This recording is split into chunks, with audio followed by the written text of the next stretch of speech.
Well, I'd love to start off with Fulton County. Fulton County is one of my favorites, and I know Brad is an expert on trying to reform Fulton County, so I was interested in hearing some of the views that you have, and that the opportunity we might have as Republicans in having the majority of the local delegation. We'll start with Mr. Belinfante, and then with every question, we'll shift it over and kind of go back and forth. Yeah, Justin, that's a great question because it's one of the great things we're going to be able to do in 2013. And for those who don't know, the way you can reform a county from the state level is through what's called the local delegation. If you can convince just the majority of your delegation, meaning the people representing, in this case, Fulton County, to go with something, you can pass a law that impacts just Fulton County. It then goes to the full Senate or the full House to vote on, along with 20 other local legislation bills in a given day. So for the first time, Fulton County will be represented by a majority of Republicans. And so for the first time, the General Assembly will be able to enact some of the reforms that we have been active in trying to reform Fulton County for years, have been talking about.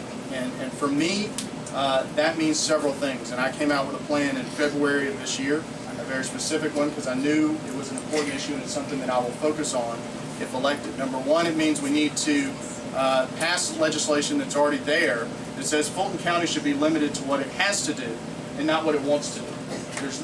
Fulton County's got itself in trouble, and the reason we've got almost double the millage rate of Cobb County is because Fulton decides it wants to be all things to all people. The problem is 95% of Fulton County residents live in a city. By contrast, 30% of Cobb residents live in a city, but they've got about half the millage rate we do. So we're paying more for less. So you start with just limiting them to what they want to do.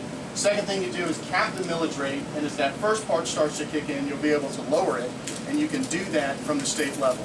The third is we need to expand our homestead exemptions here in Fulton County and also in the city of Atlanta. Those are things that time has come and needs to happen. I'll give you one more idea of things going forward. Fulton County's second biggest expenditure in terms of the county budget is healthcare. That's made up of paying for Grady, and it's made up of operating public health. Currently, they're two different silos. That makes very little sense. Fulton County Public Health, with its satellite offices, can become Grady offices, and Grady's satellite offices can become Fulton County Public Health offices. You save on overhead and administrative costs, and you help Grady at the end of the day, which means they can be less dependent on the county. So those are some things that I would do going forward. There's a lot more, but I know I'm time limited, so for the day. I guess I should have mentioned, I mean, that was about 3